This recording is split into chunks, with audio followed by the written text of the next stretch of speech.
música é uma expressão artística que traduz o íntimo de quem a produz. Quando olhamos para o quadro de grandes compositores da história, nos deparamos com figuras inigualáveis. Beethoven é um dos grandes integrantes desse rol. Nascido em 1770 na Prússia, atual Alemanha, filho de uma mãe tuberculosa e de um pai alcoólatra, tinha uma origem humilde e poucas condições de se tornar um gênio. No entanto, era forçado a acordar de madrugada para tocar esse instrumento.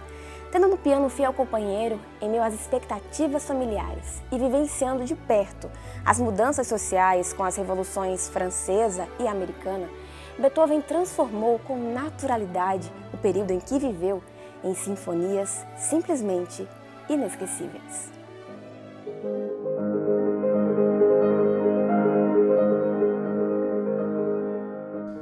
É claro que a maioria das pessoas pode tocar um instrumento, né? Desde que comecem a estudar, de preferência mais cedo, né? Claro que o elemento do talento é muito importante, mas não é só o talento e também não é só o esforço. As duas coisas juntas possibilitam um desenvolvimento excelente do músico.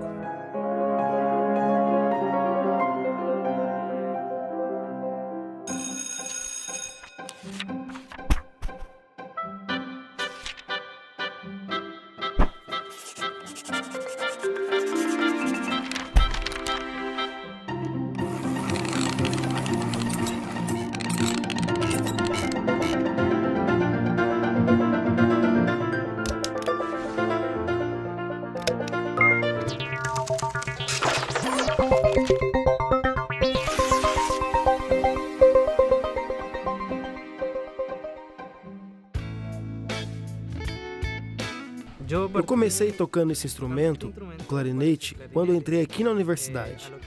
Foi um instrumento que escolhi para aprender, porque aqui você tem uma variedade de instrumentos e precisa escolher um. E esse foi o meu. Já faz 5 anos que toco clarinete. A prática no começo é difícil, porque tem a questão da embocadura, e é preciso uma certa técnica para conseguir. É difícil no começo. Os primeiros 2 anos se sofre bastante, porque ao emitir o som, às vezes acontece de sair sons que parecem um pato. Algumas pessoas riem ou se incomodam. Então esse processo é meio complicado, mas aos poucos vai avançando, se aperfeiçoando e isso deixa de acontecer. Eu estava num evento da minha igreja e aí um cara chegou pra mim, ele era amigo do meu pai, e meu pai já vinha me falando pra eu começar a estudar um instrumento e tal, o que era legal. Aí esse cara chegou pra mim e falou: por que você não começa a estudar um instrumento assim, como por exemplo o violino? Eu já tinha um certo interesse assim, e foi assim que eu comecei. Eu toco ele há uns 7 anos, e olha, eu diria que tocar esse instrumento é tudo, assim, porque parece que a vida não tem graça, assim, essa música, entende? É inspiração, é tudo. Eu gosto da harmonia do violino com os instrumentos como, por exemplo, o violoncelo, eu acho que fica muito bonito, com a viola também, junto com os instrumentos de sopro também, fica muito bonito, mas principalmente entre os de corda mesmo. Para você ter sucesso no instrumento, você tem que se dedicar, você tem que querer, tem que dar seu sangue e, sim, a parte do estudo é importante. Diria que é uma das mais importantes, mas o querer também, porque se você estuda sem se dedicar, entende? Sem querer realmente ir bem naquilo, você não vai para frente.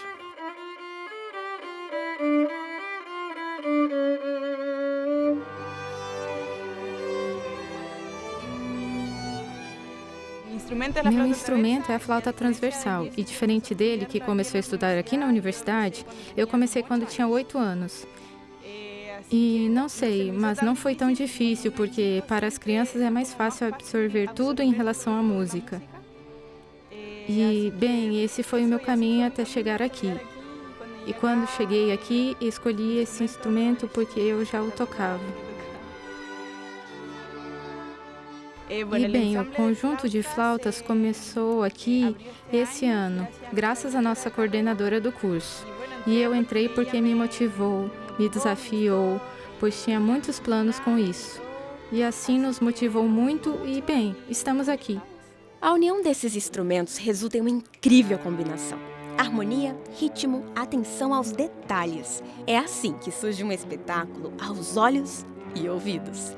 Viajamos até o extremo sul do Peru para conhecer a Orquestra Infantil de Puno, uma prova viva que o clássico sempre tem o seu espaço, mesmo em meio às novas gerações. O que estamos vendo agora é uma orquestra de câmara, puramente de cordas, e para ela precisamos ter 4 vozes. Primeiro violino, segundo violino, as violas e os cellos. Com essas 4 vozes já podemos formar o que chamamos de orquestra sinfônica. É igual às 4 vozes de um coral. Se temos as 4 vozes, podemos formar um grupo musical. Cheguei nesse colégio há 3 anos. Me contrataram para montar uma orquestra sinfônica, mas não havia material, não tínhamos os violoncelos, os contrabaixos. Começamos com os violinos e adaptando eles. Começamos a ver como podemos ensinar de uma maneira rápida para que possam se adaptar ao sistema de uma escola de música. As crianças se adaptaram e começamos a comprar violinos, os mais baratos. Depois, conseguimos comprar as violas e os cellos, com apoio do colégio e das famílias. E depois nos apoiaram com os instrumentos de cordas, que são os contrabaixos, e posteriormente com os cellos, que são um pouco mais profissionais, mas necessários para que a orquestra funcione.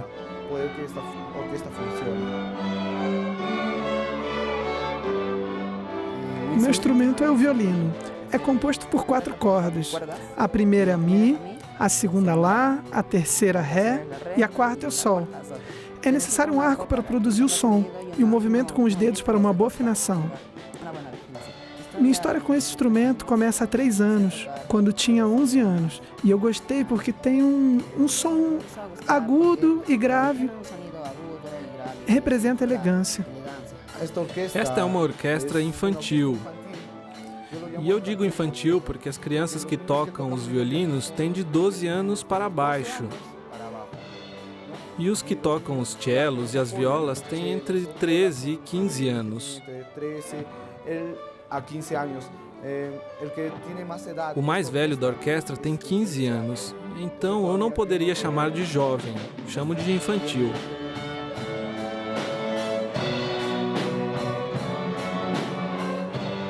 Eles treinam 2 horas por dia e fazemos um ensaio geral todas as sextas.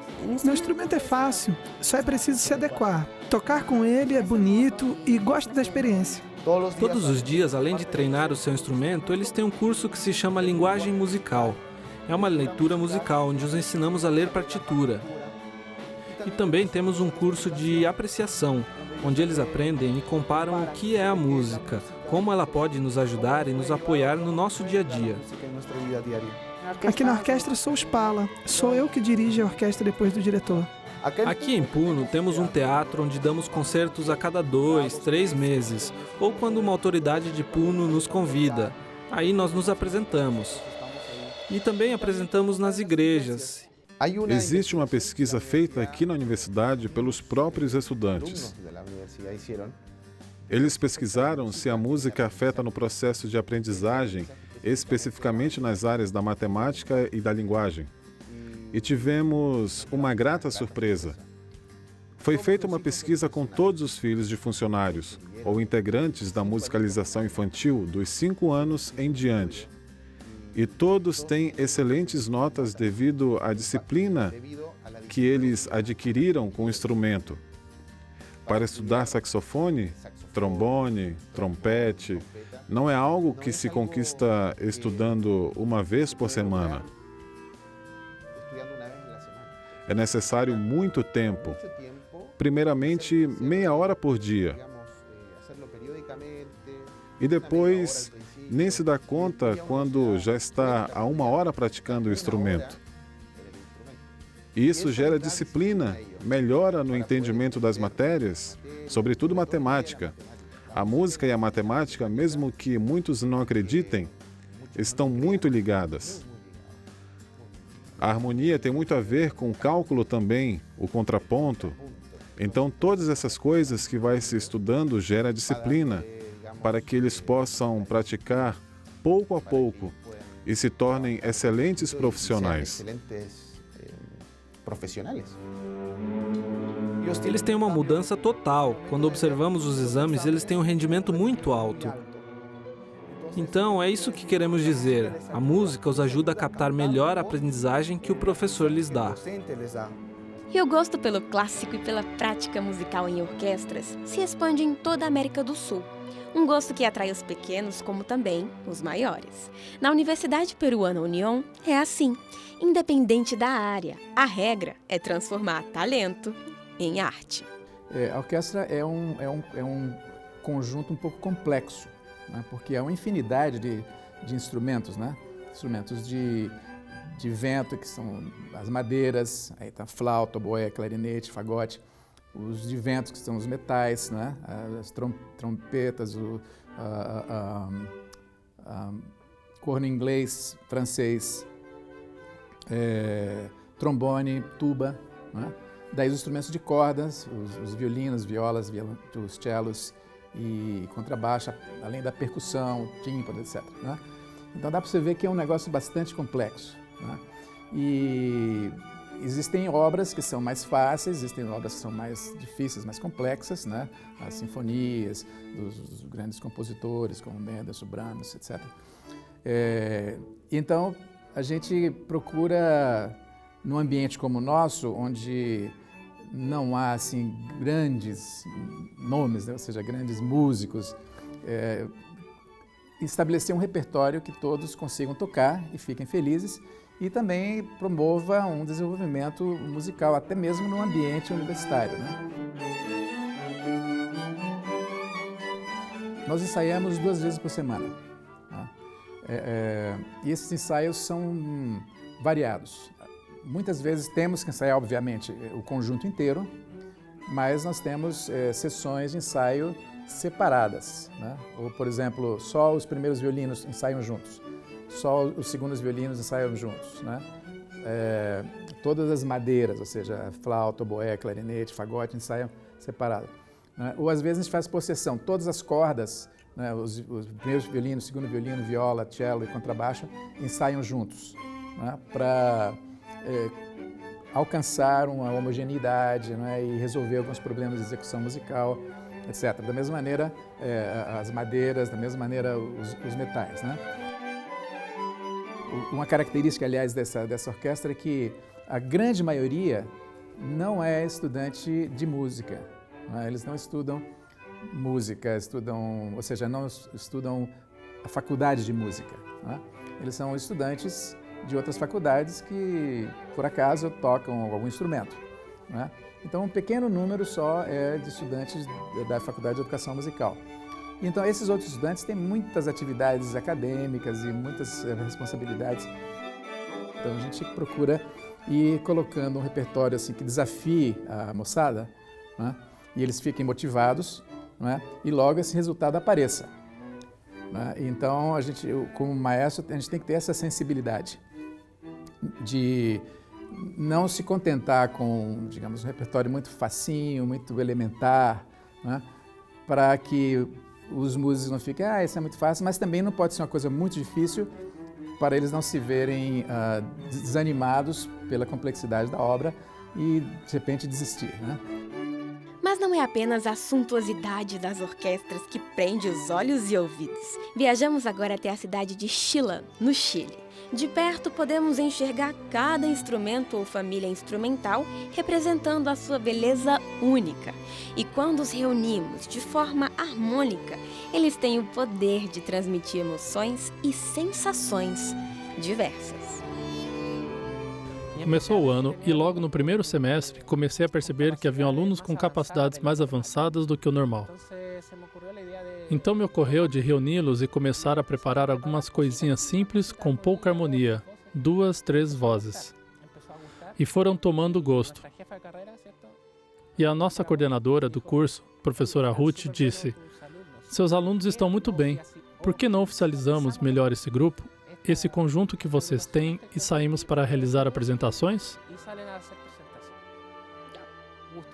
Eu disse ok, gostamos da ideia e fomos avançando, avançando e finalmente no término do primeiro semestre e começo do segundo, nos foi dada a oportunidade de dirigir um grupo mais formal do que o que já estava funcionando em anos anteriores. O grupo que temos é um conjunto de cordas, composto no total por 12 músicos. Temos 3 primeiros violinos, 3 segundos violinos, 3 violistas e 3 cellistas, ou violoncelistas. Somos 12 no total, entre alunos e professores. Estou num conjunto de cordas dirigido pelo professor Christian Weiss, e é um octeto. Não somos muitos, mas na verdade, escolhi isso porque ninguém quer aprender viola, porque é um instrumento de preenchimento. Então é difícil quem toque. São poucos os que tocam viola. Cada vez que nos chama, por exemplo, para sair, independentemente de ser em nome da universidade, eles estão se tornando conhecidos. Então, por exemplo, não é apenas a instituição, que nesse caso é a Universidade Adventista, que está se expandindo, digamos assim, mas também eles, como músicos, dizendo, somos da universidade, dizendo, por exemplo, eu sou Juan Pérez e sou da universidade, e esse é o meu grupo e eu participo dele. Então são muitas outras coisas. Recentemente foi inaugurado o Teatro Municipal de Chillán e tocamos lá em um projeto municipal. Também tocamos em concertos. Fizemos uma temporada de concertos de primavera aqui na universidade. Tocamos também no festival, onde o coral também participou junto com o grupo de cordas. O conjunto de metais é absolutamente diferente da orquestra. Vale dizer que, quando nos referimos a uma orquestra, estamos falando de instrumentos de cordas, corda pulsada, violinos, viola, cello, contrabaixo. Nós não temos nada disso, apenas instrumentos de sopro. Vamos destacar os metais, trombones, trompetes, tubas e cornetas, as cornetas francesas. E com isso formamos o que se chama Big Band. São ritmos totalmente diferentes, mas contemporâneos, muito negro spiritual. Na verdade, temos vários tipos de repertórios. Quando saímos para fazer concertos em colégios e instituições, nós somos a parte alegre. Sempre nos pedem algo que seja mais para aplaudir, que as pessoas participem. É fazer as pessoas interagirem. É isso que fazemos como conjunto de metais. Antigamente, quando a universidade era pequena, o antigo diretor dessa escola disse: não, eles precisam tocar um instrumento. E ele começou a lhes ensinar trompetes, trombones, saxofone, percussão, violino. E aí começou. Carlos Larronde é o nome desse antigo diretor que sabia tocar violino, viola, cello, todos os instrumentos. Ele era oboísta, então ensinou a todos os seus filhos. E esses filhos agora estão na universidade. E esses alunos, e muitos também dos que estiveram com eles, que foram das famílias de funcionários, saíram e voltaram com os seus filhos e estão aqui na educação infantil, educação básica e média, e seguem integrando o nosso conjunto. Nós temos o conjunto que se apresenta ao público ou no próprio colégio, mas temos a parte da sementeira, como chamamos, que é uma espécie de bandinha em que todos podem participar, sabendo ou não tocar. Eu os avalio primeiro e, se tem condição, os fazemos ingressar no conjunto de metais, que é a versão 2.P, digamos assim. E aí vamos formando, vamos ensinando e depois já entram no conjunto de metais. Não é só quem estuda música que pertence ao conjunto de metais. Tem alunos dos cursos de engenharia, enfermagem. Então, quase sempre fazemos os ensaios à noite, lá pelas 20 horas. E como eu tenho carga horária para isso, tenho que buscar a melhor forma para que todos possam fazer esse ensaio à noite. E durante a semana, outro ensaio com duração de 1h30, mais ou menos.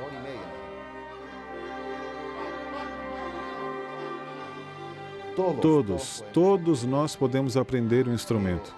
E é para isso que os profissionais estão encarregados. Às vezes, a condição dos lábios nessa área dos metais permite certas características ou certos tipos específicos de instrumentos. Para os que têm lábios mais finos, é muito mais fácil tocar uma trompa francesa, por exemplo, ou um trompete, e assim sucessivamente. Mas depende, às vezes não.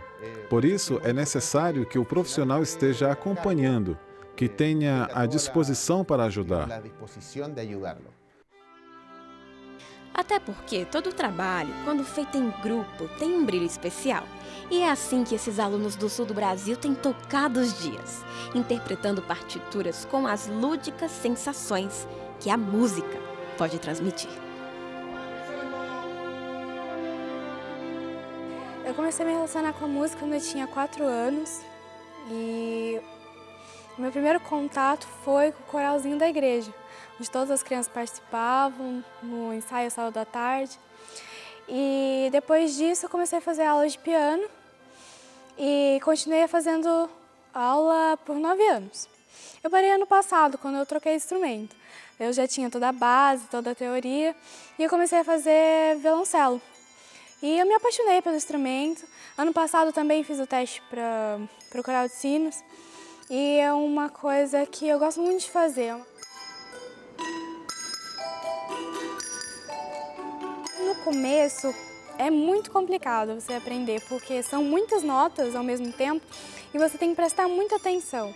Porque no compasso são notas diferentes, de tempos diferentes, outra pessoa toca do seu lado.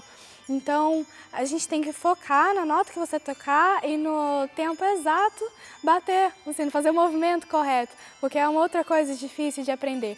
Mas com o tempo a gente vai se acostumando e fica fácil, fica gostoso de tocar.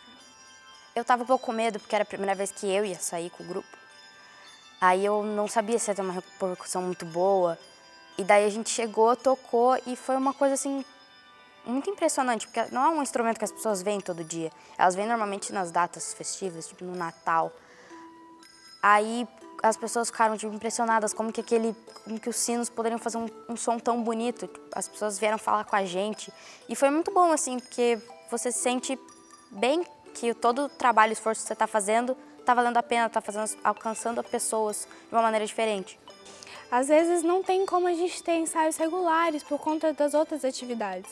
Então, quando a gente precisa tocar, uns dias antes a gente ensaia e se aquela peça que a gente está estudando está legal, está boa, está todo mundo tocando certinho, daí a gente apresenta. Exatamente por ser diferente que causa essa reação nas pessoas, as pessoas buscam entender o que está acontecendo, porque são vários sinos, são um conjunto de sinos muito grande.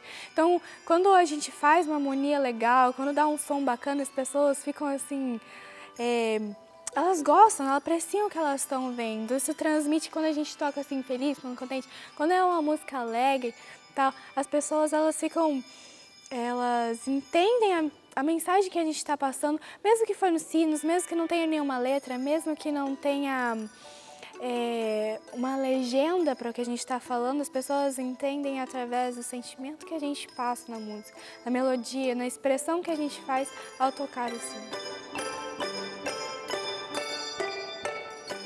Eu acho que é um diferencial muito grande você vir aqui e se destacar na parte artística, na parte da música, porque você não precisa ser de um coral, não precisa ter letra, música para alcançar as pessoas. Às vezes só a melodia já alcança alguém, já toca no coração daquela pessoa. Isso eu acho um diferencial muito grande. Então você tem que estar bem focado, senão você perde. Perde a hora de entrar, perde a hora de tocar. E é gostoso quando você acaba a música e as pessoas começam a aplaudir, você fala assim, cara, todo o meu esforço, tudo que nós conseguimos foi porque a gente prestou atenção, que a gente estudou, que a gente focou, e Deus estava ali com a gente, Deus estava do nosso lado, porque precisa de muita concentração. Às vezes seu amigo do lado toca uma coisa, mesmo que for errado, você tem que estar além da partitura e daí sai certo. A música para mim é muito importante, ela faz parte da minha vida desde que eu comecei. E é um diferencial você conseguir alcançar as pessoas com a melodia. é um jeito diferente, porque tem gente que não vai conseguir, a gente não consegue alcançar, às vezes, as pessoas com uma pregação. Mas, às vezes, com a música, ela se envolve, porque a música tá aí solta. A gente consegue procurar música na internet, achar, e a pessoa vai achar ali uma música e pensar, poxa, essa música fala sobre uma coisa interessante, sobre uma coisa que tocou o meu coração. Isso, a gente pode acabar salvando as pessoas com a música. A música e o incentivo à sua prática desenvolve uma área muito importante do cérebro, que é a área do hipotálamo, onde se encontra o sistema límbico, em geral, responsável pela transmissão das emoções. 90% das nossas decisões têm como base as emoções. E com base naquilo que leio, no que vejo, no que estudo, no que escuto. Então, é uma área específica extremamente importante. E, a partir desse ponto de vista, digamos, empírico, a igreja ou a universidade, de modo geral, os estudos e a educação, de modo geral, tendem a trabalhar essa área, porque o desenvolvimento do caráter está baseado naquilo que sou quando ninguém está me vendo. E aquilo que vejo, escuto e leio, bem, isso é o que realmente eu sou. E a educação se fomenta nessa área e está fundamentada em algo que é cientificamente comprovado.